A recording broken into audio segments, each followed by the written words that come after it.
So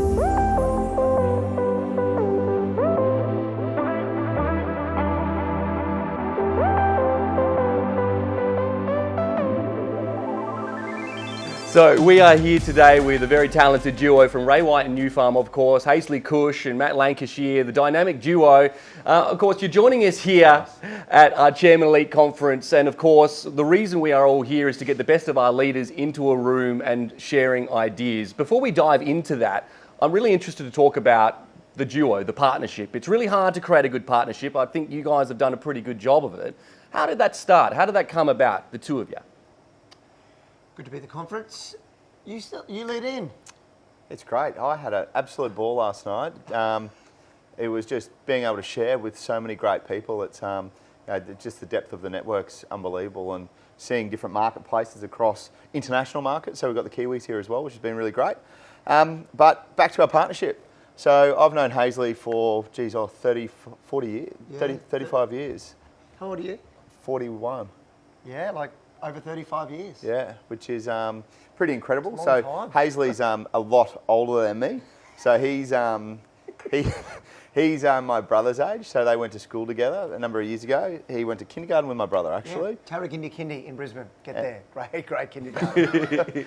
And interestingly, the relationship has stemmed from Haesley being a second generation real estate agent, where Judith Cush, who's an absolute superstar, sold my parents' houses and sold to my parents, which is also fantastic. We both grew up in Maruka, which is just a couple of kids from Maruka, which is good. And so it stems from that originally.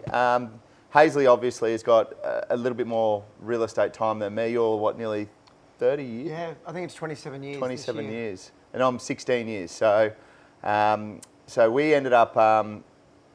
Long story cut short. I went overseas, came back from overseas, and Haesley just bought a business called Ray White New Farm. And I was literally looking at starting a shoe store, which would have been very successful, mind you, in Sydney. and Haesley said, "Hey, I'm desperate for some salespeople. I think you'd be really good." And started working with Haesley in 2006. It was an interesting time. In 2005, we opened the office. I'd been with Ray White, either working for Mum and the corporate team for about a decade, but I was only 26. Matty turns up. No one wanted to work for Ray White New Farm back then. No one. We had no reputation, no real value proposition.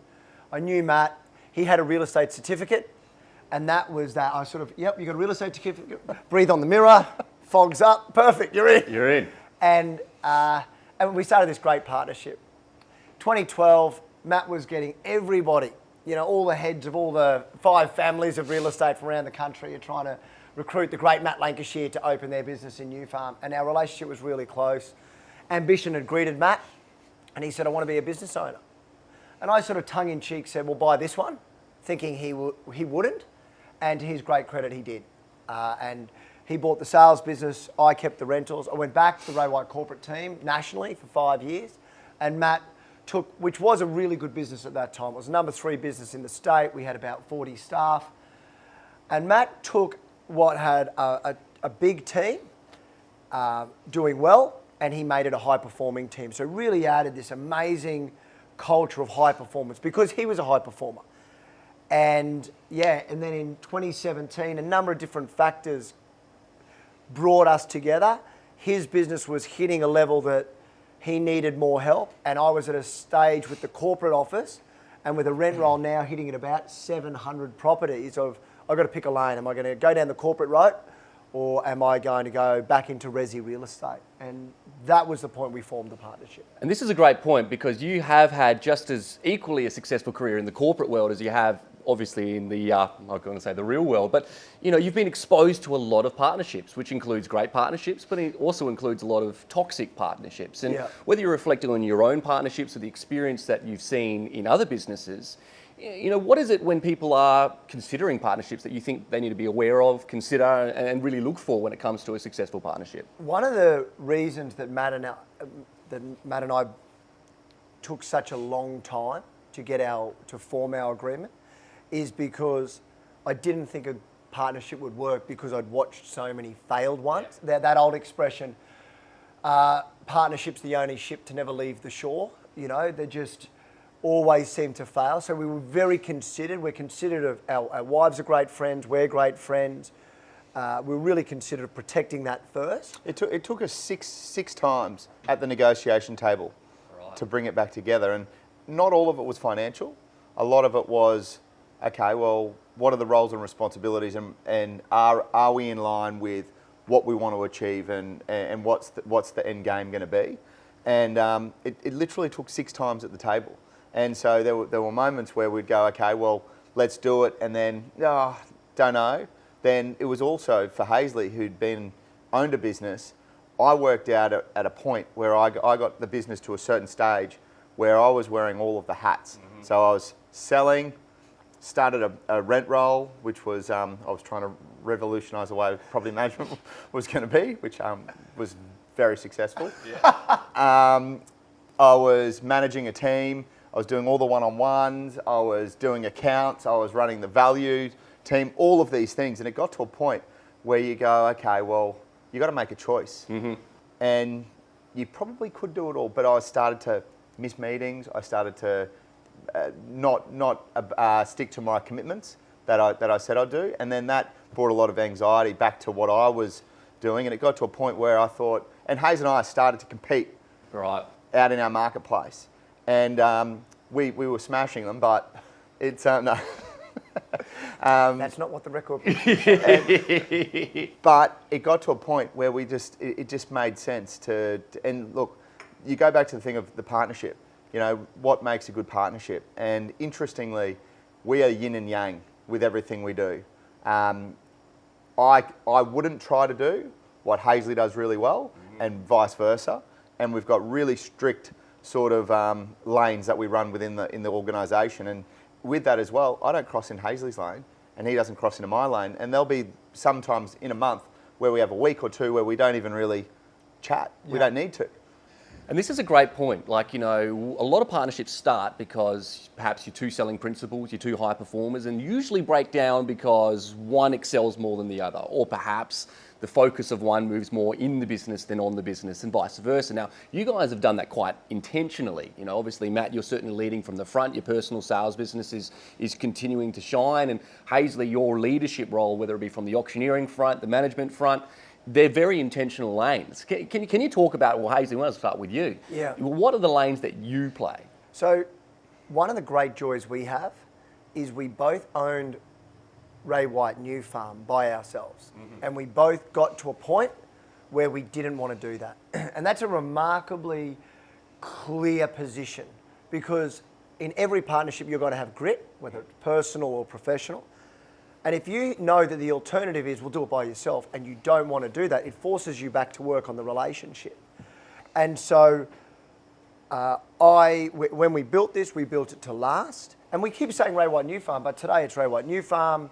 We have operations in New Farm, Clayfield, Toowong and Bulimba, but also franchise agreements as well in East Brisbane and Spring Hill. And then a living here property management team. Did I say Clayfield? And no. Clayfield as well, which opens in the coming weeks.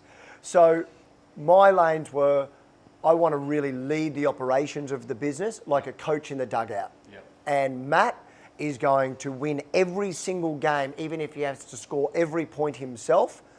And he has become this remarkable captain on the field that will drag the players along and pop the ball off to the side and lead them, inspire them.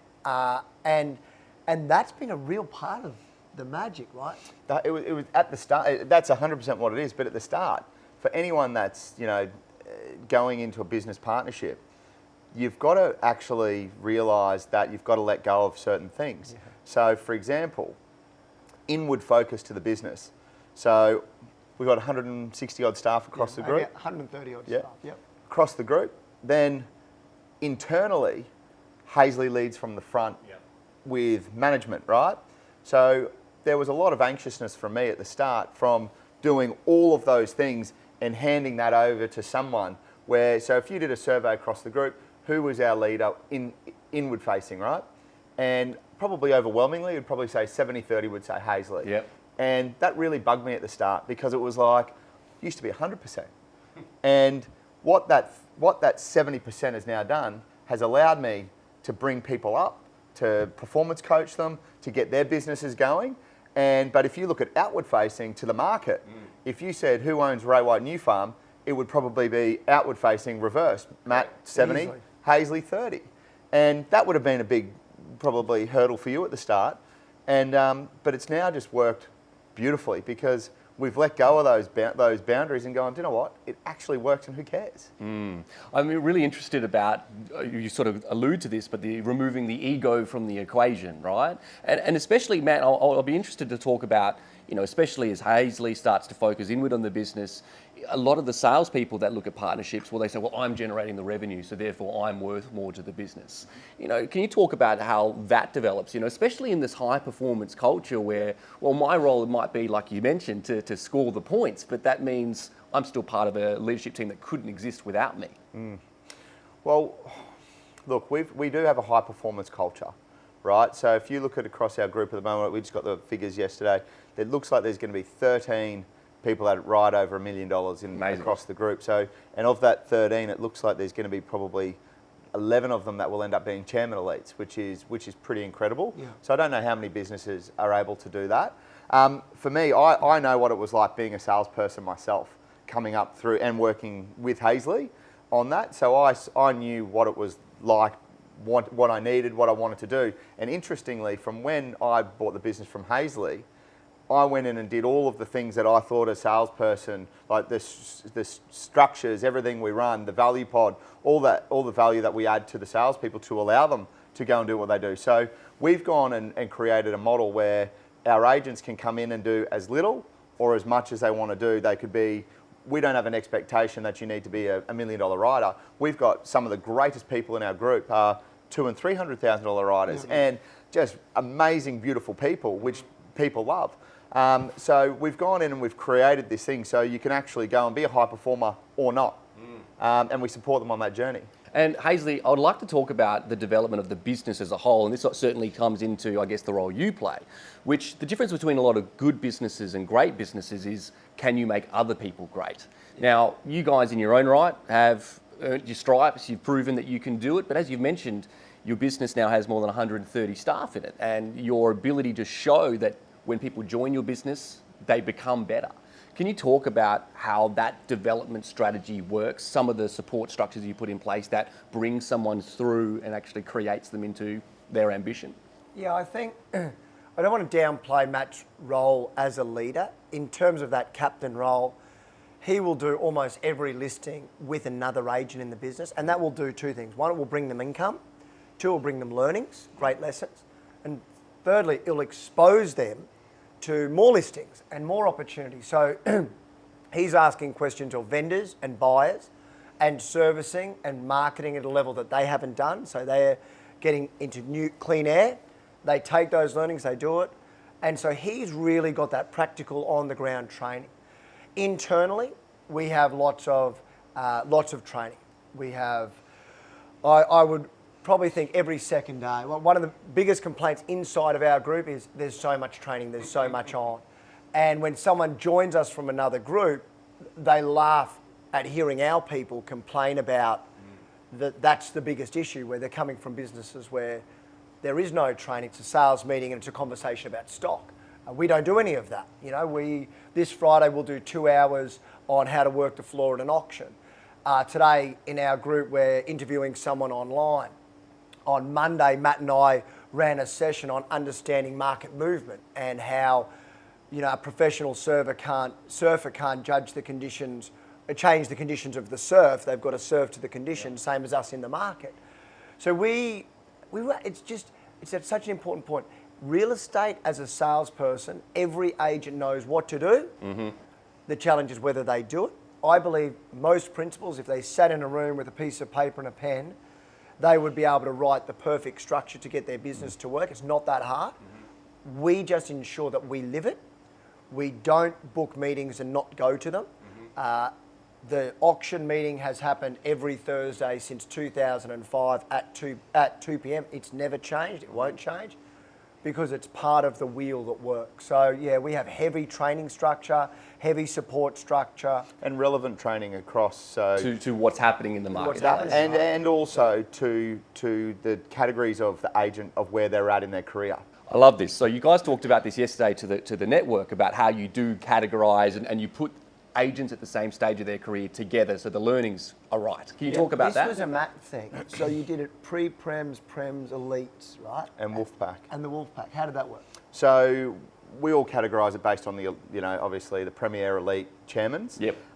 And so what we decided to do is we weren't getting as much buy-in from the elites and the chairmans going to just the normal training. Yep. Because what you tend to find is in a group training session, you always get one or two people that always ask all of the questions and take up a lot of the time, and they're getting asked the questions all the time, the performers.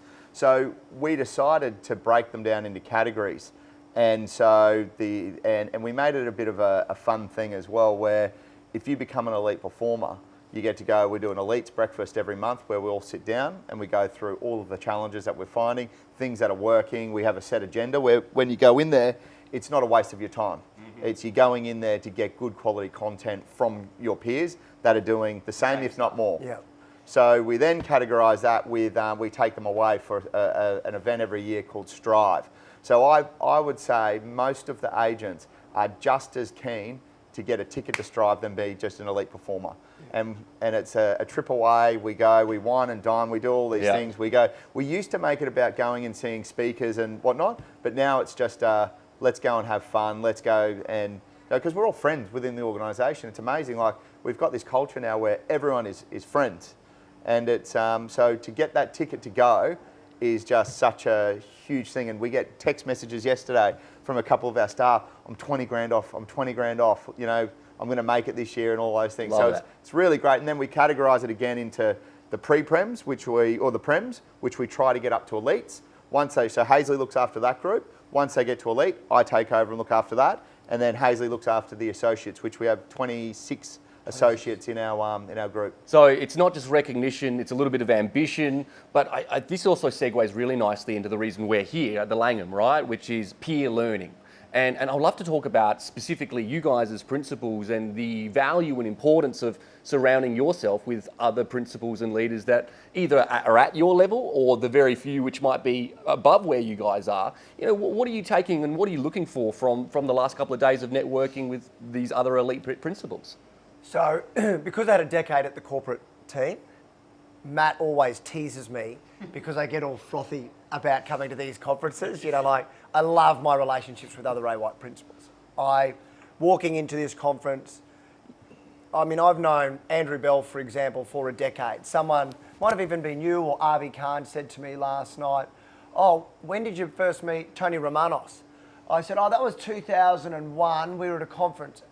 And then I thought, 2001? You still had hair there. 21 years ago. My fringe was way closer to my eyebrows. Romanos probably had an afro. And so I love the peer learning. I've only ever worked for the group, so I'm a bit ignorant to any external opinions of that. I really love it, and I find that the depth of knowledge, the White family, to have access to Brian, and people don't realise how accessible he is. Mm-hmm. He is such a generous man with his time that he will pick up the phone, he'll call our team for recognition. I've had him help with vendors. He's helped us with 2 vendors actually in the last 2 months. Calls every Saturday morning to congratulate for all the ads in the Courier Mail. Yeah, he loves it. Amazing. Right? And you like these conferences now? Oh, it's not that now. I never did not. But you don't get a schoolboy duties on. Oh my God. No, I don't know. I've had a great conference, and Haesley and I yesterday afternoon, for the short period of time we had in between dinner, we looked at some of the things that we can implement into our business. And if you come to these things and you get 1 idea, 2 ideas, or 3, or whatever, however many there are, and you can go and implement into your business, which will be great for the business, it's a win. It's great. Yeah. Now, I'm going to backtrack a step about career progression, right? We're talking about when people come and join your business, one of the differences between being good and great is their ability to become better. Yeah. And one of the things that's really moved your business forward in the last period of time is obviously allowing people to rise to their ambitions, creating opportunities for them, not just to grow personally within the business, but also bringing on directors, bringing on extra shops. Do you mind talking a wee bit about that journey and how that's changed? So, again, the great learnings we have is our own journey. So, I worked for Mum, worked for Peter Camphon as a corporate person, and ambition greeted me. So it's natural that ambition is going to greet people at some point. Now that might be that they just want to run a business unit, they might want to buy an investment property, but for a lot of people it's they want to own a business. And Matt and I can, by our actions, show, well, we prefer a partnership model. It is better for our mental health, it's better for our bottom line, it's better for our fulfillment and growth. And so when we have someone on the journey, the idea of them partnering with us is, well, we have more capital now than we had as new partners and more intellectual property. What we don't have is as much time in the day, and we don't have as much energy as we once had. And these new partners are like, well, I've got all the energy in the world and I'll work every hour of the day. So if I bring that, will you bring the intellectual property, all the learnings that you've got and the money, and we come to some deal to wrap that up. And so we're able to now move on to these great partnerships. And to Matt's great credit, 2 of our partners started as his associates. So we've got a cradle to grave experience. And the partnership agreement allows them to buy us out. So our motivation is, well, let's do more partnerships so that as you shrink down, we get more over here. And people can see the law of exchange. Like, it makes sense. I see why you'd let me get more, because then you'll get more time to go over here. That's how you see it? Yeah, and then it's giving the buyout option as well. It makes us drive to provide value. Yeah. So it's not like we're sitting there saying, you know, build up the business and as soon as it's going really well, buy us out. We then have to show the value as to why they should want to be with us. And we're in our business partnerships that we've got, and let's use Bulimba for an example, like that, we're loving our relationship with those guys and they're loving the relationship back. And I don't see a buyout happening anytime soon. Well, when Ruben Packer-Hill joined us recently to do Toowong, he went and met with them and said to Scott and Brandon, who are doing an amazing job. They're a top 10 Ray White business in a couple of years. They're both chairman elite agents. They've got a team of nearly 20 agents. We're 2.5 years in, 20 real estate agents from a standing start in Bulimba, a tremendous job. And they're like, why would we leave? We do deals with Matt. Matt brings us into the prestige part of the market. They could do that themselves, but with Matt's endorsement they're getting into this level. They're doing an amazing job at their level. I'm working with them on their operations, providing that support. And then property management and administration is run by, that's our responsibility as partners for them. So they can focus purely on the thing that they're good at and love, which is the dollar productive activities of sales. Yeah. And this is actually, I feel, almost a generational shift within the real estate industry. You think about a decade ago, our biggest problem in Ray White, no doubt further on, was the fact that we had this age gap. We had all these aging principles and they had these massive businesses that were almost impossible to sell. Yeah. And creating partnerships was almost frowned upon. You know, you've got to be the sole owner of the business. And now this is starting to shift where A, I want people to buy into the business. B, you've got to consider succession. And C, you've got to provide a value add for your people where not only do they want to stay because it's got to be good for them, you know, for their sales business, but it's going to be good for their future. You know, that's an incredible shift, wouldn't you say, Haesley? One of the sad things that we've watched from, well, what I've seen, I was fortunate that I was young when there weren't many young agents. So I was 18 when I started, and the age gap between myself and even the other agents, they were all 40 then, my age, and the principals were sort of older than that. And what I noticed, and it's sad, they seemed to be really running when they were good. They held on too long, and they finished, I believe, unfortunately, with a more modest outcome than they would have got if they transitioned out of the peak. They would have got a longer journey. And there was, you know, their businesses, most of them either ended abruptly, or didn't end with the fireworks that they could have. And so for Matt and I want our journey to be exciting the whole way. And I don't want it to be just in the middle of the night we just vanish. I want it to be a long journey where, we're sliding in and out of different relationships. We're parts over here, they're going on, we're part of succession. And that's exciting for us. Yeah. I think as we sort of get to the end of this interview, one thing I want to talk about is this idea of culture. I mean, obviously it goes without saying over the last 20 minutes, your energy, your enthusiasm, your charisma is sort of what creates this culture, but it's bigger than that. When you've got 130 plus staff, we were speaking last night, Haesley, about this idea that a lot of principals just let business happen to them and they respond to it, and sometimes you do things well once. In terms of creating a culture of intent, in terms of creating a culture by design, can you guys talk about, how do you make such a culture of fun, energy, performance? Can some of the intentional design behind that? Yeah, it's interesting. Well, we've got just a fun group of people to start with. Like the characters in our business are just like it's very unique. Like we have got one of the tightest crews you could possibly imagine, and that's hard when you've got 130 plus people in a business. But what we do is we're very intentional about what we do with extracurricular sort of activities. So we set a plan at the start of the year. We've got our budget coming up, which we'll set, and we set all of our dates and key things for the year. So obviously with quarterly awards, all of those things, we have we've sort of adopted all these new things every year, which we build up a lot of hype with. So for example, we've got ping pong tournament, which we do, which is epic. So you go there, we get, what was the last one? Was it US Open or was it Wimbledon? What was last year was the Spanish Open. It was, yeah. And I have a friend of mine is the ambassador, but the consulate, but honorary consulate. And I said, oh my God, we're doing the Spanish Open and I've organised margaritas and tacos. And she said, that's Mexican. You needed sangria and paella. I was like, oh, I had my face fixed for margaritas and tacos.